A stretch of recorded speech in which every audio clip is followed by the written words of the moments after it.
ओम श्री परमात्मने नमः। ओम श्री गुरुभ्यो नमः। ओम श्री ऋषिभ्यो नमः। ओम सहनाववतु सहनौ भुनक्तु सह वीर्यं करवावहै तेजस्विनावधीतमस्तु मा विद्विषावहै। ओम शांति शांति शांति।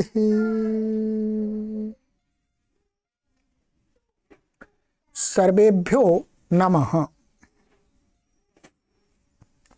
देववाणी संस्कृतम यूट्यूब चलदृश्यम प्रति भवतां भवतीनां च हार्दं स्वागतम्।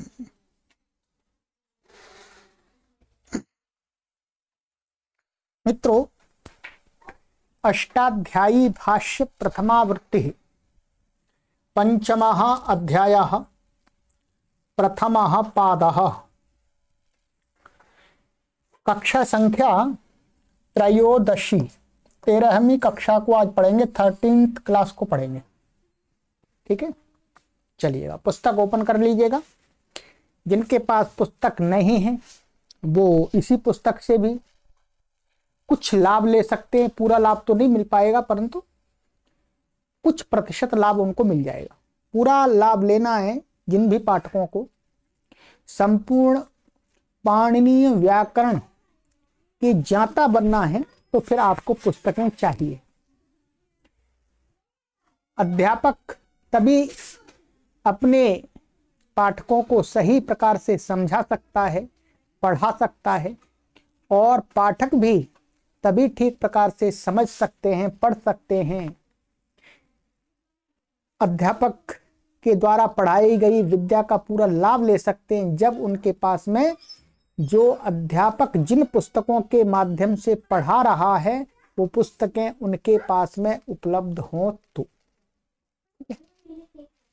तो यदि पूरा लाभ लेना चाहते हैं तो पुस्तकों को मंगा लीजिएगा। पुस्तकों को मंगाने के लिए आप इस व्हाट्सएप नंबर पर संपर्क कर लीजिएगा। ठीक है, जो पट्टी पर चलाए जा रहे हैं वही ये नंबर है। चलिएगा कक्षा का प्रारंभ करते हैं। गत कक्षा में मैंने आपको कुछ सूत्र पढ़ाए थे।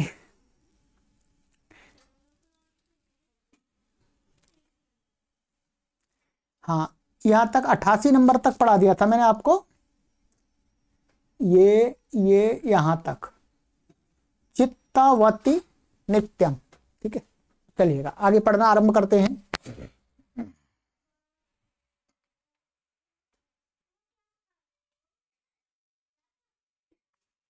सूत्र संख्या है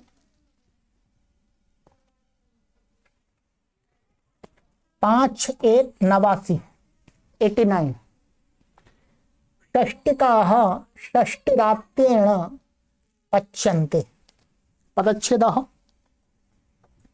षष्टिकाः प्रथमा व्यक्ति बहुवचनान्तं, षष्टिरात्रेण तृतीया व्यक्ति एकवचनान्तं। पच्यन्ते क्रियापदम और कर्मवाच्य बहुवचन रूपमिदम, बहुवचने रूपमिदम। ये पच्यन्ते क्रियापद हुआ परंतु ये कर्मवाच्य में बनता है। पच्यते, पच्येते, पच्यन्ते तो लट लकार का प्रथम पुरुष का कर्मवाच्य का बहुवचन का रूप है। ठीक है, तो ये है अनुवृत्ति। इसमें गुरुजी दिखा रहे हैं यहाँ पर तद्धिताः न्याप्रातिपदिकात् प्रत्ययः परश्च। इन पदों के ऊपर से अनुवृत्ति ला रहे हैं। ठीक है, अर्थ षष्टिक शब्दों निपात्यते पच्यन्ता इत्येतस्मिन् अर्थे। कहते हैं कि जो षष्टिक शब्द है वो निपातन किया जाता है पच्यन्ते माने पकने, मन पकता है, इस अर्थ में। ठीक है, कहते हैं षष्ठी रात्र शब्दात तृतीय समर्थात कन प्रत्ययो निपात्यते पच्यंत इत्ते तस्मिन् अर्थे रात्रि शब्दस्य च लोपः। अब यहाँ पर कह रहे हैं क्या निपातन किया गया, तो बता रहे हैं कि षष्ठी रात्र शब्द है। षष्ठी रात्र शब्द का अर्थ होता है 60 रात। 60 रात का अर्थ क्या हो गया, 60 दिन और 60 रात का, और आगे मीनिंग क्या हुआ, एक लगभग 2 मास का समय। 30 हम कर लेंगे, 30 का एक तो 30 का मान करके 2 माह हो गए। तो षष्ठी रात्र शब्द का अर्थ यहां पर हमें क्या समझना है, बोलो 2 माह। ठीक है, अब षष्ठी रात्र 2 माह, उस शब्द से तृतीय समर्थ से उसको तृतीय समर्थ लेंगे। ठीक है, तो कन प्रत्यय उससे निपातन किया है महर्षि पाणिनि ने यहाँ पर षष्टिक में, पच्यंते इस अर्थ में। तो रात्रि शब्द का और रात्रि शब्द का क्या कर दिया, लोप कर दिया, कन प्रत्यय कर दिया, और रात्र शब्द, रात्रि नहीं रात्र शब्द का, ये वस्तुतः रात्रि शब्द था, परंतु यहाँ पर हम 5वें अध्याय के 4थे पाद में पढ़ेंगे, इसमें समासांत प्रत्यय होकर के षष्ठी रात्रि से षष्ठी रात्र बन जाता है। ठीक है, ये आगे देखेंगे, यहाँ पर बताने की आवश्यकता नहीं। तो नहीं तो आपका ये षष्ठी रात्र गलत लिखा हुआ, षष्ठी रात्रि होना चाहिए। वास्तव में षष्ठी रात्रि था, परंतु षष्ठी रात्रि से समासांत प्रत्यय होकर के जो 5वें अध्याय के 4थे पाद में हम पढ़ेंगे क्या बन जाता है, षष्ठी रात्र। ठीक है, अर्थ दोनों का समान ही होता है, ये भी है, प्रत्यय आ जाता है तो भी अर्थ वही रहता है 60 दिन। 60 दिन में 60 रात्रि, 60 दिन हो गई, तो कन प्रत्यय। तो कहते हैं अर्थ था, रात्र शब्द का लोप कर दिया। उदाहरण दिया गुरु जी ने यहाँ पर, षष्ठी रात्रेण पच्यन्ते षष्टिकाः, 60 रात के द्वारा जो पकता है। ठीक है, 60 रात का 2 महीने में जो फसल पकती है उसको यहाँ पर षष्ठी रात्र कहा, षष्टिकाः कहा है, परंतु सभी फसल के लिए नहीं कहा, एक चावल विशेष के लिए कहा है। एक चावल ऐसी एक जाति है चावल की जो 60 दिन में पक जाती है, तो जो 60 दिन में, जो साठी चावल बोलते हैं हिंदी में, इधर नॉर्थ इंडिया के अंदर उसको साठी चावल बोलते हैं। ठीक है, तो 60 दिन में पक जाता है, 2 महीने में तैयार हो जाता है। ठीक है, तो यहां पर तो ये षष्टिका बहुवचन में कर दिया। ठीक है, रूप इसके चल जाएंगे सब वचनों में, सब लिंगों में, सब वचनों में, सब विभक्तियों में चलिएगा। तो यहां पर अब गुरुजी ने लिखा है, उसको मैं दिखा देता हूं आपको। यहां गुरुजी ने कहा षष्टिका का अर्थ 60 चावल। यह धान्य विशेष की संज्ञा है, धान्य माने जो चावल विशेष है उनकी एक संज्ञा है, माने एक विशेष प्रकार का चावल, जो 60 बोलते हैं हिंदी में, उसको बोलते हैं संस्कृत में षष्टिका। षष्टिका से 60 बन गया, धीरे धीरे अपभ्रंश हो गया 60, जो कि 60 रात अर्थात 2 मास में पकते हैं। षष्टिका में बहुवचन गौण है, यहाँ पर जो बहुवचन दिखाया वो गौण है, क्योंकि इसका जो प्रयोग दिखता है वो बहुवचन में दिखता है। ऐसा नहीं है कि एक वचन में नहीं दिखता, पर प्रायः बाहुल्य रूप से जो इसका प्रयोग दिख रहा है वो गुरुजी ने बताया कि बहुवचन में, इसलिए बहुवचन गौण है। ऐसा नहीं कि हर जगह आपको बहुवचन ही मिलेगा, बहुवचन में निपातन किया गया, नहीं, ये एक वचन में भी हो सकता है, द्विवचन में भी हो सकता है, प्रथमा विभक्ति में भी हो सकता है, द्वितीय, तृतीय, चतुर्थी, पंचमी, षष्ठी, सप्तमी, संबोधन सब में हो सकता है। ठीक है, तो यहाँ पर जो बहुवचनत्व है वो तो गौण है, अप्रधान है। तो ये हो गया आपका। चलिएगा आगे चलते हैं।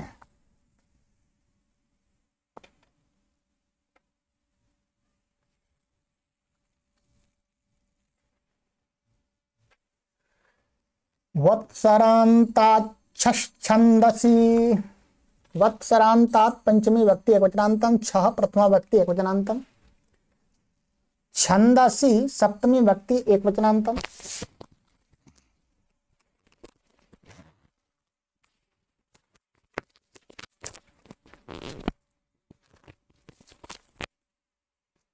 समासः वत्सरोन्ते यस्य स वत्सरान्तः तस्मात् वत्सरान्तात् बहुव्रीहि। वत्सर शब्द अंत में है जिस प्रातिपदिक के, वो प्रातिपदिक क्या, वत्सरांत। ठीक है, तस्मात् वत्सरांत बहुव्रीहि हो गया। अनुवृत्ति है इसमें तमधीष्टो भृतो भूतो भावी तद्धिता न्या प्रातिपदिका प्रत्यय परश्च। ठीक है। अर्थ द्वितीय समर्थात् वत्सरान्तात् प्रातिपदिकात् अधीष्टादिष्वर्थेषु छंदसि विषये छह प्रत्ययो भवति। कहते हैं द्वितीय समर्थ वत्सरांत वत्सर अंत वाला कोई भी प्रातिपदिक है तो अधीष्ट माने वही अर्थ हैं आपके अधीष्ट वृत्त भूत और भावी, इन चार अर्थों में यथा प्रसंग। तो छंद विषय में क्या है, छह प्रत्यय का निपातन किया गया है। तो छह प्रत्यय निपातन, छह प्रत्यय विधान किया गया है। ठीक है। तो क्या है, इदवत्सर, इदवत्सर तो इदवत्सर और इदावत्सरीय और इदवत्सरी, तो इदवत्सर और इदावत्सर शब्द हैं। ठीक है। तो इदवत्सर का अर्थ होता है यह वर्ष, यह वर्ष, तो इसका छंद में प्रयोग है, ध्यान देंगे। तो इदवत्सर माने इस वर्ष में अधीष्ट पढ़ाने के लिए रखा गया, अथवा भूत अथवा भावी अथवा नौकर, कोई भी हो सकता है इदवत्सरी यह। ठीक है। अब ऐसा मत कहने लगना कि भाई वेद में भी छंद में भी भाई नौकर का विधान है। भाई वो तो नौकर की में सेवक की भी आवश्यकता होती है, मालिक की भी, स्वामी की भी आवश्यकता होती है। ये संसारी स्वामी और सेवक भाव से चल रहा है। जब हम विराट रूप में देखते हैं तो ईश्वर हमारा स्वामी है और हम उसके सभी सेवक हैं। सारे लोग सेवक हैं। फिर हम व्यावहारिक रूप से सांसारिक व्यवहार रूप में देखते हैं तो कोई मालिक बना हुआ है, कोई सेवक बना हुआ है। जो कल सेवक था वो आज स्वामी बन गया, कल वही सेवक बन जाएगा। तो ये प्रक्रिया बदलती रहती है। परंतु विराट रूप के विषय में हम सोचते हैं तो वो हमेशा स्वामी रहता है और हम सभी प्राणी सेवक ही रहते हैं।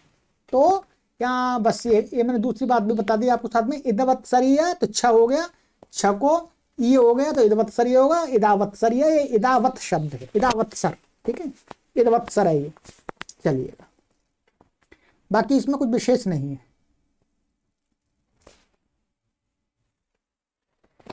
संपरिपूर्वात् खचो,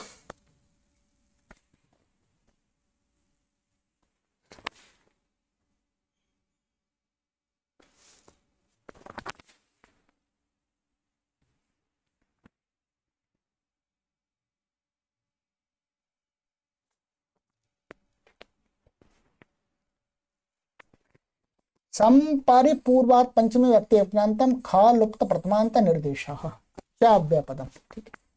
संच परिष्ट संपरिपूर्वम यस्य स संपरिपूर्वः तस्मात् संपरिपूर्वात् द्वंद्व गर्भ बहुब्री। पहले ये द्वंद्व हो गया यहाँ पर इसमें संपरि में, और फिर ये बहुब्री हो गया। ठीक है। अनुवृत्ति वत्सरांता छंदसि विषये तमधीष्टो भृतो भूतो भावी तद्धिता न्या प्रातिपदिकात् प्रत्यय परश्च। इनकी अनुवृत्ति आ रही है। ठीक है। चलिएगा,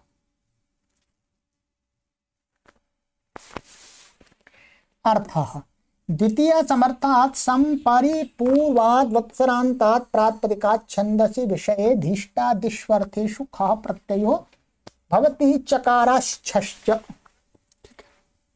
दिख रहा होगा आपको, मैं थोड़ा जूम कर देता हूं तो थोड़ा साइड से हो जाता है। चलिए, दिख रहा है। ठीक। बाकी मेरी आवाज सुनिएगा और अपनी पुस्तक में देखते जाइएगा। कहते हैं द्वितीय समर्थ सम और परिपूर्वक, समपूर्वक अथवा परिपूर्वक, वत्सर अंत वाला प्रातिपदिक से छंद विषय में अधिष्टादि अर्थों में ख प्रत्यय होता है। क्या होता है? ख। ठीक। और चकार से छ भी हो जाता है तो दो प्रत्यय हो जाते हैं। तो कहते हैं जैसे ख संवत्सरीण, तो ये संवत्सर ऐसे यहीं पर होता है। समपूर्वक वत्सर शब्द, समपूर्वक वत्सर, वत्सर वास्तव में वर्ष के लिए प्रयोग होता है। तो संवत्सर, तो संवत्सरीण, संवत्सर समपूर्वक है, वत्सरीण हो गया, ख हो गया, इन हो गया, अणत्व हो गया। और परिवत्सरीण, परिवत तो परिवत्सर। ठीक है। तो इनमें सब जगह या इन हो गया। छ करेंगे तो ये बन जाएगा संवत्सरीय परिवत्सरीय। ठीक, चलिएगा अब है हमारा सूत्र संख्या 92।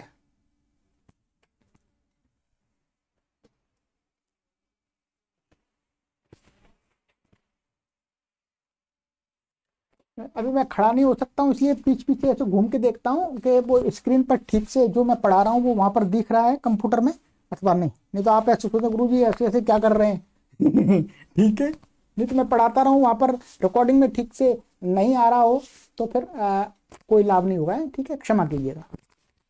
तेन परिजय्य लभ्य कार्य सुकरम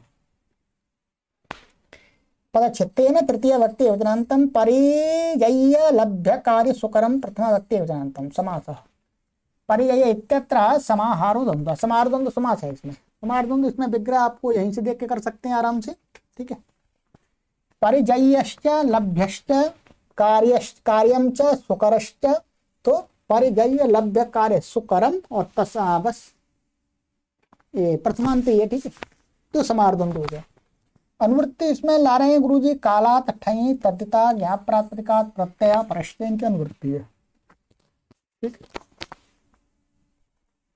अर्थः तेनेति तृतीय समर्थात् कालवाचिनः प्रातिपदिकात् पर्यय्य लभ्य कार्य सुकर इत्येतेष्वर्थेषु ठई प्रत्ययो भवति।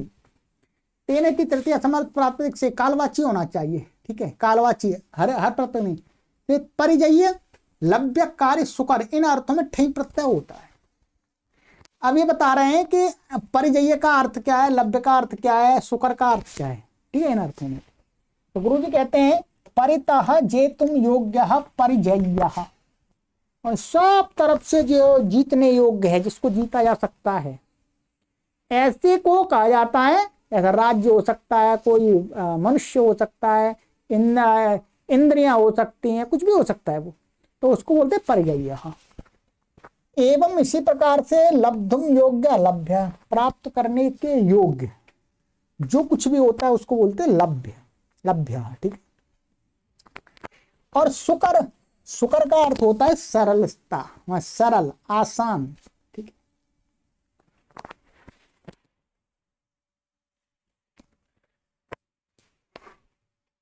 चलिएगा तो अब यहां पर गुरुजी ने अर्थ कर दिया। उदाहरण देते हैं, मासेन परिजय्य शक्यते जेतुम मासिको व्याधि, माने मास के, एक मास के द्वारा जीतने योग्य, मान जीतने के लिए समर्थ है। शक्यते जेतुम मासिको व्याधि, माने एक मास में जिस व्याधि को, जो व्याधि ठीक की जा सकती है, उस व्याधि को क्या कहेंगे, मासिकः व्याधि। तो मास शब्द से आपका यथावित प्रत्यय क्या हो गया जी, आपका वो ठई प्रत्यय हो गया। ठई ऊपर से आ रहा है तो ठई हो गया, ठई मासिका बन गया। मासेन लभ्यो मासिका पटः, तो पटा का अर्थ होता है कपड़ा। एक मास के द्वारा तैयार होने योग्य जो कपड़ा एक मास में तैयार हो जाए बन करके, उस कपड़े को बोलेंगे मासिका पटा। मासेन कार्यम मासिकम चांद्रायणम, तो कहते हैं मास के द्वारा करने योग्य चांद्रायण व्रत, उस व्रत को क्या बोलेंगे, मासिकम चांद्रायणम व्रतम। एक मास में पूरा हो सकता है। ठीक है, करने योग्य है, ऐसा नहीं एक दिन में ही कर लो, सप्ताह में ही कर लो, नहीं एक मास में होता है चांद्रायण व्रत। मासेन सुकरः मासिकः प्रासादः, तो एक मास के द्वारा आसानी से जो बनाया जाना, बनाने जाने, प्रासाद माने महल, तैयार, एक मास में तैयार होने वाला जो आसानी से, जल्दी नहीं, आराम से एक महीने में तैयार होने वाला जो महल होता है उसको बोलते हैं मासिकः प्रासादः। ठीक है, चलिएगा, सरल है, कुछ भी नहीं हो रहा। परिजय्य जीता जा सकता है, लभ्य प्राप्त करने योग्य, कार्य किया जा सके, सुकर माने सुगमता से किया जा सके, इन अर्थों में। ठीक है, यहाँ कार्य और छूट गया था, कार्य का अर्थ तो करने योग्य अर्थ है, आराम से किया जा सके, तो कार्य अर्थ में। ठीक है, चलिएगा अब एक आ रहा है, अच्छा सूत्र है। ठीक है, अच्छे तो सभी सूत्र हैं। तदस्य ब्रह्मचर्यम, तत् प्रथमा व्यक्ति एकवचनान्तम अस्य षष्ठी व्यक्ति एकवचनान्तम ब्रह्मचर्यम प्रथमा व्यक्ति एकवचनान्तम। अनुवृत्ति आ रही है कालात ठई पद्यता न्यायप्रात्रिकात प्रत्यय परश्च, इन पदों की अनुवृत्ति आ रही है जी। अर्थः प्रथमा समर्थात् कालवाचिना प्रातिपदिकात् षष्ठ्यर्थे ठई प्रत्ययो भवति ब्रह्मचर्यम चेत् गम्यते। ये कह रहे हैं यहाँ पर गुरुजी प्रथमा समर्थ, यहाँ प्रथमा एक प्रथमा तो प्रथमा समर्थ ले लिया, कालवाची प्रातिपदिक होना चाहिए षष्ठी के अर्थ में। षष्ठी का अर्थ हो गया इसका, इस अर्थ में ठई प्रत्यय होता है। परंतु ब्रह्मचर्यम चेत गम्यते, जो प्रत्यार्थ है वो क्या बताए उसका अर्थ ब्रह्मचर्य सा होना चाहिए। ब्रह्मचर्य, ठीक है, ब्रह्मचर्य अभी बता रहे हैं क्या होता है। तो कहते हैं उदाहरण मासोस्य ब्रह्मचर्यस्य मासिकम ब्रह्मचर्यम,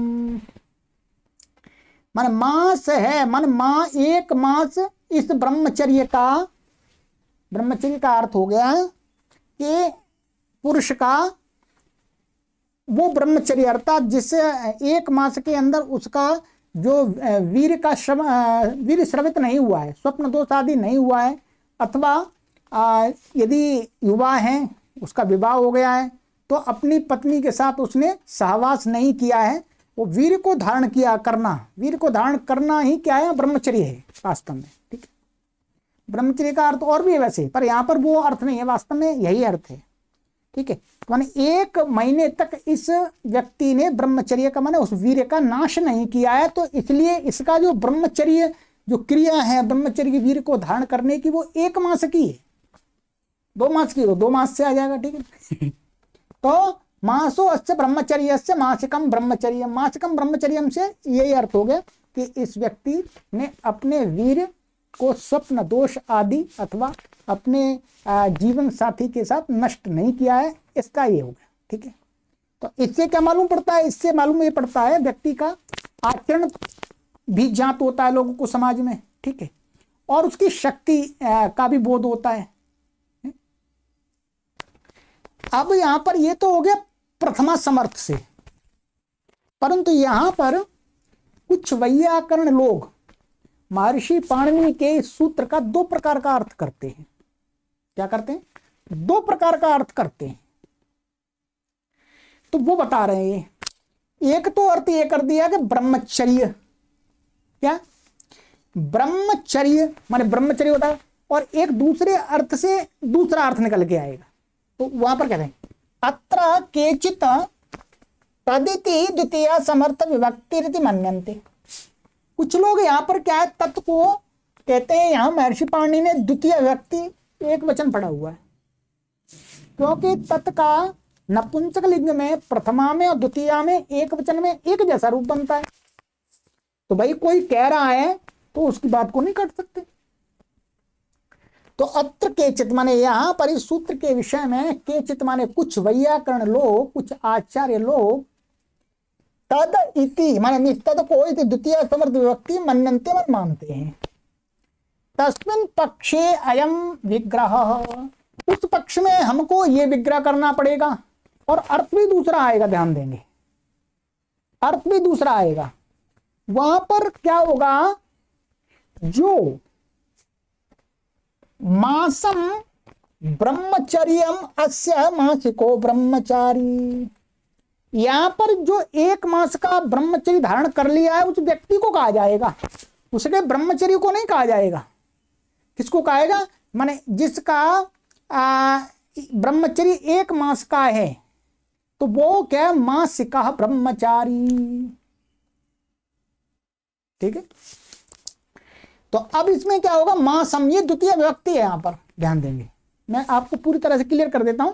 यहाँ पर बहुत सारे लोग पढ़ाते हैं परंतु स्पष्ट नहीं करते, ऐसे कह दिया ठीक है लिखा हुआ है, ऐसा लिखा हुआ है, परंतु जब पाठक चिंतन करता है तो उसको परेशानी आती है इस विग्रह में। ठीक है, कैसे आती है, यहाँ तो ठीक है मासो अस्य ब्रह्मचर्य से माने 1 मास इस ब्रह्मचर्य का है तो वो मासिकम ब्रह्मचर्यम, ये नपुंसकलिंग है तो नपुंसकलिंग हो गया। ठीक है, और मास में अब यहाँ पर द्वितीय ले रहे हैं, मासम, ये प्रथमा नहीं है द्वितीय है, द्वितीय समर्थ से प्रत्यय मासम, ब्रह्मचर्यम, ध्यान देंगे, मास भर का या मास भर, मास शब्द से क्या कालवाची है, कालवाची के साथ से मास शब्द यहां किसको कह रहा है, ब्रह्मचर्य को कह रहा है। ध्यान देंगे, मास शब्द यहां पर ब्रह्मचर्य का समानाधिकरणवाची है, ऊपर समानाधिकरणवाची नहीं है। यहां ये ब्रह्मचर्य शब्द जब ये वाला करेंगे तो यहां पर मास का समानाधिकरणवाची नहीं है, यहां तो ब्रह्मचर्य को कहा जा रहा है। और यहां पर क्या है, जब द्वितीय विभक्ति वाला अर्थ लगाएंगे तो क्या है, जो मास शब्द है वो ब्रह्मचर्य का समानाधिकरणवाची बनेगा। ब्रह्मचर्य और मास, मास शब्द का अर्थ है 1 महीने का ब्रह्मचर्य मास, ठीक है। ब्रह्मचर्य उसको बताने के लिए क्रियाक्रम मास, ब्रह्मचर्य का मास हो सकता है, नौकरी का मास हो सकता है, ठीक है, और भी गर्भधारण आदि का मास हो सकता है, पर मास नहीं, क्या ब्रह्मचर्य वाला मास, महीना। अस्या, देखिए ये द्वितीय विभक्ति है। अब यहां पर आपको अर्थ तो ऐसा लगता है कि मासम ब्रह्मचर्यम अस्य, माने इसका ब्रह्मचर्य मास को, ये अर्थ आना चाहिए। द्वितीय का प्राय करके ये अर्थ लेते हैं, परंतु नहीं, यहाँ द्वितीय का वो अर्थ नहीं, हर जगह द्वितीय का यही अर्थ नहीं होता को। यहां पर मास में द्वितीय व्यक्ति कर कैसे देंगे, कर कैसे देंगे इसको, तो यहां पर क्या है, हमने आपको द्वितीय अध्याय के 3रे पाद में एक सूत्र पढ़ाया था, कालाध्वनोर अत्यंत संयोगे, क्या, कालाध्वनोर अत्यंत संयोग, कालवाची और अध्वा मार्गवाची शब्दों में यदि अत्यंत संयोग गम्यमान हो रहा हो तो क्या हो जाता है, उसमें द्वितीय हो जाती है, क्या द्वितीय हो जाती है। यहां पर मासम ब्रह्मचर्य, मासम ब्रह्मचर्य का अर्थ है मास भर लगातार निरंतर, माने मास में बीच में कोई बाधा नहीं है, कोई उसमें विभाग नहीं है, लगातार पूरे मास का ब्रह्मचर्य है। इसलिए मास शब्द यहां पर क्या है, काला धनोर अत्यंत संयोग है। ये सूत्र देख लीजिएगा आप, एक दूसरे संख्या बता देता हूं मैं आपको, ठीक है। ये आपका है दूसरे अध्याय के 3रे पाद का 5वां सूत्र है, ठीक है। क्या है, 2, 3, 5, इस सूत्र को पढ़ लीजिएगा फिर, ठीक है। तो वो इससे क्या, यहां पर द्वितीय विभक्ति हो रही है, ठीक है। अब को अर्थ नहीं आएगा, अब बस कालवाची मान करके इसमें, और अत्यंत संयोग गम्यमान हो रहा है, ठीक है, इसलिए यहां पर द्वितीय है, ठीक है। तो मासम ब्रह्मचर्यम अस्य ब्रह्मचारिणः सह ब्रह्मचारी मासिको ब्रह्मचारी, तो मासिक बन गया। तो इन 2 अर्थों से क्या स्पष्ट हुआ, एक जो प्रथमा समर्थ से जब प्रत्यय करेंगे तब तो ब्रह्मचर्य को कहेगा प्रत्ययार्थ, और जब द्वितीय समर्थ से करेंगे तो किसको कहेगा, बोलो, वो ब्रह्मचर्य को, उस ब्रह्मचर्य को धारण करने वाला जो भी व्यक्ति, ठीक है। चलिए मैंने स्पष्ट कर दिया पूरा, ये कहीं आपको पुस्तक में लिखा हुआ नहीं मिलेगा इसमें द्वितीय कैसे हो गई, मैंने अपनी तरफ से आपको बता दिया। चलिए अब यहां पर गुरुजी ने हिंदी लिखी है, वो उसको भी पढ़ के बता देता हूं मैं। विशेष तद शब्द प्रथमा समर्था तथा द्वितीय समर्था, दोनों ही कई लोगों ने माना है। इसी प्रकार से सिद्धांत कौमुदी जो नव्य वैयाकरण है वो भी मानते हैं, भट्टोजी दीक्षित आदि ने भी दोनों ही माने हैं। प्रथमा समर्थ पक्ष में मासिक शब्द ब्रह्मचर्य का विशेषण बनेगा, ठीक है, होगा, किंतु द्वितीय समर्थ पक्ष में मासिक ब्रह्मचारी का वाचक होगा। प्रथमा समर्थ में ब्रह्मचर्य के विशेषण वाला कालवाची शब्द का उदाहरण षड त्रिंश शाब्दिकम ब्रह्मचर्यम ऐसा मनुस्मृति में मिलता है, ठीक है, या उसको छोड़ दिया मनुस्मृति को आप वो। किंतु द्वितीय समर्थ ब्रह्मचारी वाच्य का उदाहरण अन्वेष्य है, माने इसका गुरुजी कह रहे हैं कि गुरुजी ने अपने स्वाध्याय में तो उन्होंने देखा नहीं, पर प्रयोग तो है। जब दूसरे आचार्य मानते हैं तो इस बात को तो गुरुजी भी स्वीकार कर रहे हैं कि प्रयोग तो है, परंतु गुरुजी को नहीं मिला, कोई बात नहीं, तो गुरुजी ने कोई व्यक्ति भी सारे शास्त्र नहीं पढ़ लेता है। तो कह रहे हैं यह विषय प्रयोगाधीन है, वास्तव में यदि आपको मिलता है तो आप द्वितीय समर्थ वाला भी प्रयोग कर सकते हैं, ठीक है। तो प्रयोग के अधीन है। आई से उदाहरण मिलने पर द्वितीय समर्थ भी ठीक माना जा सकता है। चलिए ये हो गया आपका। तो ये इस सूत्र को थोड़ा अच्छी प्रकार से समझ लीजिएगा। आप किसी को पढ़ाते हैं तो पढ़ाने की दृष्टि से मैंने आपको समझा दिया है, ठीक है, पढ़ने की दृष्टि से, पढ़ाने की दृष्टि से। ये सूत्र मैंने यहां पर रखा हुआ है, देखिए, कालात दोनों अत्यंत संयोगे। यहां पर क्या होता है, जैसे मासम अधीतो अनुवाका, मासम कल्याणी, तो ये द्वितीय हो रही है यहां पर ठीक है, तो मैंने यहां पर रखा हुआ है।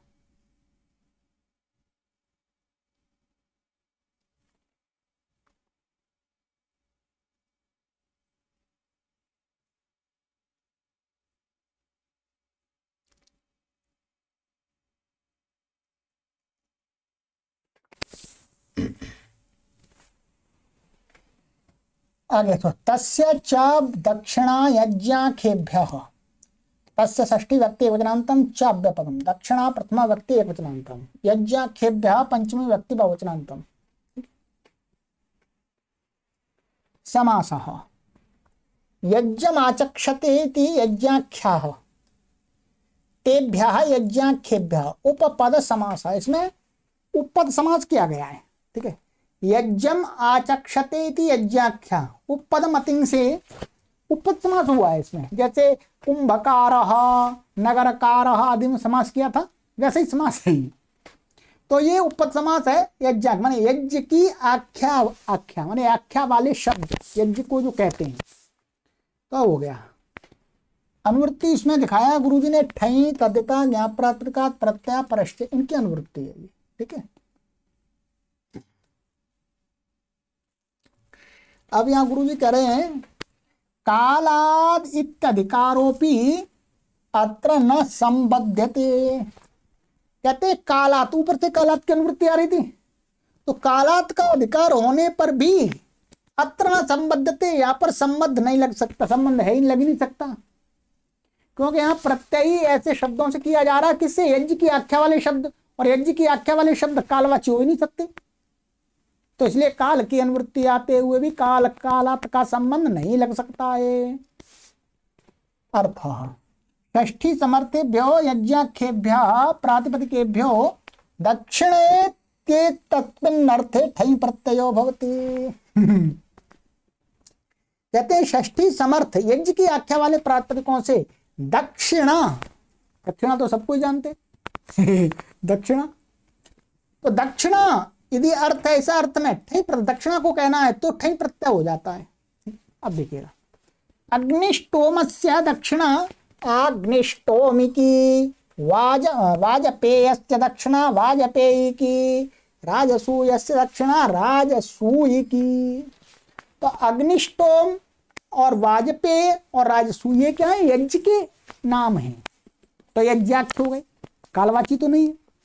तो अग्निष्टोम यज्ञ में जो दक्षिणा दी जाती है, कराने वालों को यजमान देता है, वो दक्षिणा क्या कही जाती है, अग्निष्टोम की। स्त्रीलिंग है ये दक्षिणा, इसलिए इसमें क्या हो जाएगा, ठई है तो टिड्डाणी से गीप हो जाएगा, तो अग्निष्टोम की बन जाए ठको ठई होकर के, और वाजपेयी की और राजसूई की, राजसूय से राजसूय की बन गया। चलिए ठीक,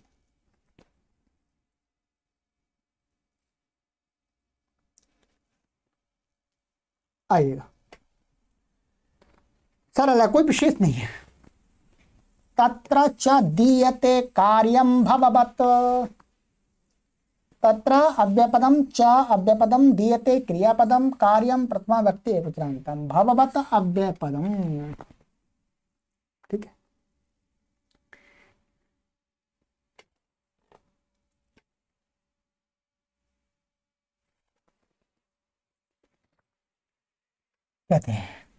कहते हैं भववत् का अर्थ है भाव एवा भाववत्, तो भाव का अर्थ है यहाँ पर भावे, सप्तमी, भावे एवा भाववत्।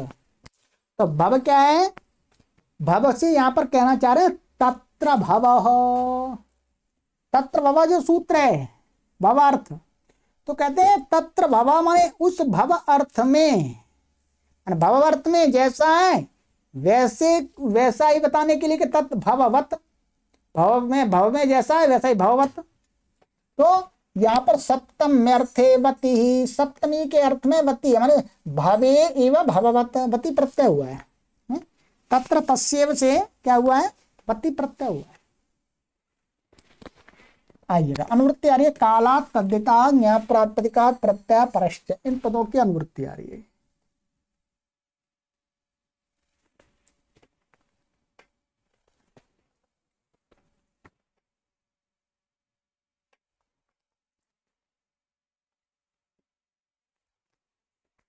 अर्थ सप्तमी समर्थात् कालवाचिना प्रातिपदिकात् तद्दीयते कार्यमित्ते तस्मिन्नर्थयोः भववत् प्रत्ययाः भवन्ति। सरल है, पीछे भी चौथे अध्याय में भी हमने आपको पढ़ाया था।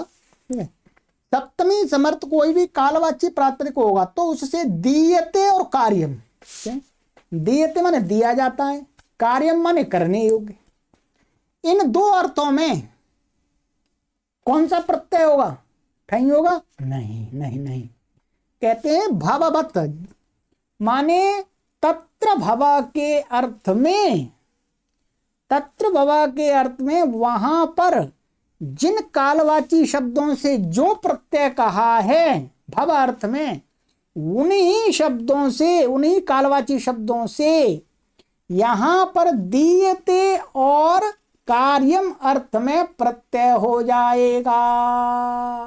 सरल है, तो कोई कठिन नहीं है। ठीक, तो उदाहरण देते हैं, भावत प्रत्यय भवन्ति, जैसे यथा मासे भवम मासिकम, मास में होने वाला मासिक होता है, ये चौथे अध्याय में पढ़ा था हमने, चौथे अध्याय में पढ़ा था, बता देंगे। ठीक है, और सांवत्सरिकम, संवत्सरी भवम सांवत्सरिकम, और प्रावृषेण्यम, प्रावृष प्रावृषे प्रावृषे प्रावृति प्रावृषि भवम भवम प्रावृषेण्यम, और हैमंतम हैमंतिकम, भवार्थे प्रत्ययाः भवन्ति, ये भवार्थ में प्रत्यय होते हैं। ठीक है, ये देखिएगा यहां पर, एक मिनट, हाँ चलिएगा इसको पूरा कर, यहां पर हमने ये पढ़ाया था आपको, देखिएगा कालात, कालवाची शब्दों से यहां पर क्या था, एक तो ये था प्राविषेण्य, प्राविश शब्द से शैक्षिक अर्थ, तत्व भवार्थ क्या शैक्षिक था। ठीक है, तो तत्व भवार्थ में और अन्य अर्थों में भी क्या प्रावृत शब्द से एंड प्रत्यय कहा था। ठीक है, और यहाँ पर हेमंताच से ठई कहा था और अण कहा था, सर्वत्राण च तलोपश्च, ये सूत्र था। तो यहाँ पर जो जो कालवाची शब्द है, यहाँ पर ये कालात, यहाँ पर काल के अधिकार में जिन शब्दों से जो प्रत्यय भवार्थ में होता है, वही उन्हीं शब्दों से, कालवाचियों से यहाँ पर दीयते और कार्य अर्थ में हो जाता है। ठीक है, तो ये सारी सिद्धियां आपको हमने वहीं पर करा दी थी, ये वाली। ठीक है, कोई विशेष नहीं है। ठीक है, यहां पर अब कहते हैं तथैव दीयते कार्यमित्येतयोरर्थयोर अपि, जैसे वैसे उन्हीं प्रकार से अर्थों में, मासे दीयते कार्यम व मासिकम, मास में देने योग्य, ऐसा होता है, कोई ऋण लिया, एक मास में देने की बात बोल दी, भाई मास में देने योग्य ऋण है, तो वो ऋण क्या कहलाएगा, मासिकम ऋणम, तो दीयते अर्थ में हो गया, और मासिकम वहां पर भी बनता तत्र भव अर्थ में। सांवत्सरिकम ऐसे ही, प्रावृषि दीयते कार्यम व, मास में होने वाला, मास में करने योग्य कोई कार्य है, वो भी मासिकम कहलाएगा। ऐसे प्रावृषि, तो प्रावृति ऋतु, प्रावृति ऋतु है, उस ऋतु में होने वाला, ऋतु में देने योग्य अथवा करने योग्य, वो प्रावृषेण्यम। ठीक है, एवं इत्यादि, इसी प्रकार से हमको जान लें। तो ये कठिन नहीं है, ये एक बात से इतना ही देखना है आपको, यहां पर गुरुजी ने लिखा है, बाकी मैंने समझा दिया। ठीक है, अर्थात जैसे 4-3 में कालवाचियों से सामान्य शैक्षिक भव अर्थ में अर्थों में ठई, एण्य आदि प्रत्यय कहे हैं। काला ठई से ठई कहा था, तो मास से ठई हो गया, सम और ठीक है, और संवत्सर से ठई हो गया। ठीक है, ठई तो यहां पर भी हो सकता था, पर ठई नहीं होता, हमें दूसरे शब्दों से दूसरा करना है यहां पर। तो उसी प्रकार यहां भी दीयते कार्यम इन अर्थों में वे सब प्रत्यय हो जाएंगे उन उन शब्दों से ही, ध्यान देंगे।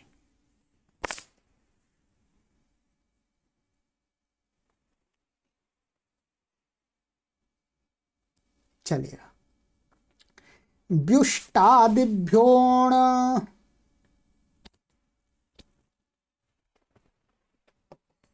व्युष्टादिभ्य पंचमी व्यक्ति बहुवचनान्तम अण प्रथमा व्यक्ति बहुवचनान्तम समास। व्युष्टादिर येषां ते व्युष्टादयः तेभ्यः व्युष्टादिभ्यः बहुव्रीहि, ये बहुव्रीहि समास होगा, ठीक है।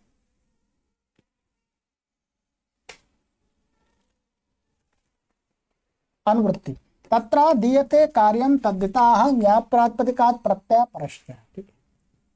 अर्थः सप्तमी समर्थेभ्यो विष्टादिभ्यः प्रातिपदिकेभ्यो दीयते कार्यम इत्यनयोर अर्थयोर अण प्रत्ययो भवति।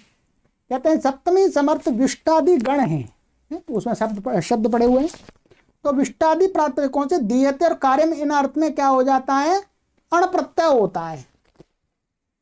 क्या होता है, अण प्रत्यय। तो क्या बना दिया इन्होंने, उदाहरण दिया गुरुजी ने, यहां पर दो उदाहरण दिए हैं।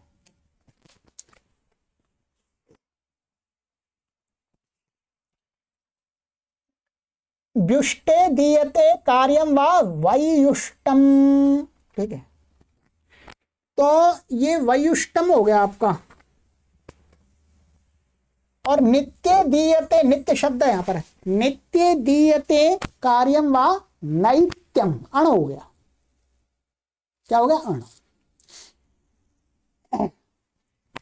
तो यहां पर क्या है, व्युष्ट शब्द है ये, बस व्युष्ट में क्या है, आदि अच को वृद्धि ना होकर के, आदि अच को वृद्धि ना होकर के उसको क्या हो जाता है, उसको ऐच आगम हो जाता है। यसे पूर्व में ऐच आगमन आई हो जाएगा, तो क्या बन जाएगा, वयुष्टम। तो यहां पर क्या है, ये व्युष्ट ऐसा शब्द है, ठीक है, व्युष्ट। तो यहां पर क्या है, ये वास्तव में ये इसको हम इसको अलग अलग करेंगे तो ये वास्तव में शब्द ऐसा था, बी प्लस उष्ट, ऐसा, ठीक है। तो ये क्या है, पदांत है, पदांत यकार है वास्तव में, ये पदांत यकार होने से न युवाभ्याम पदांताभ्याम पूर्वताभ्याम ऐच से वयुष्टम में क्या ऐचागम हो जाएगा, वृद्धि का निषेध हो जाएगा। तद्धिते समादेश में वृद्धि प्राप्त है, उसका निषेध हो जाएगा, ठीक है। तो बस बाकी ये वयुष्टम बन गया, और नित्य से नैत्य में यहाँ वृद्धि हो जाएगी। यहाँ का क्या वृद्धि, तद्धिते समादेश से वृद्धि हो जाएगी। तो नित्य दीयते में नित्य, नित्य दीयते में नित्य में दिया जाता है, हमेशा जिसको दिया जाता है, ठीक है, वो नैत्यम हो जाएगा। जो दिया जाता है, जो द्रव्य दिया जाता है उस अर्थ में होगा, ध्यान देंगे। और जो किया जाता है वो, जिसको दिया जाता है उसको कहने के लिए नहीं होगा। हाँ, ऊपर भी दीयते, ये क्या है, कर्म वच्च में, तो कर्म को, दान धातु के कर्म को कहने के लिए, कर्म को नहीं, दान धातु को जो चीज दी जाती है उसको कहने के लिए होगा, ये भी समझ लीजिएगा। ये नहीं कि जिसको दिया जो देने वाला उसको कहने के लिए नहीं।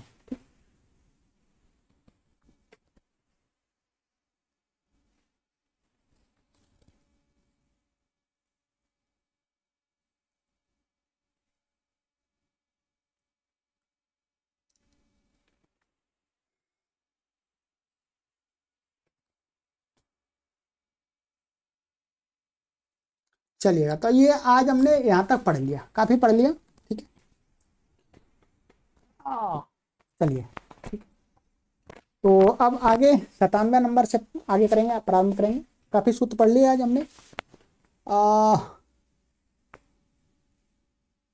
89, 90, 91, 92, 93, 94, 95, 96, 8 सूत्र पढ़ लिया, 8 काफी, ठीक है। सर्वेभ्यो नमः।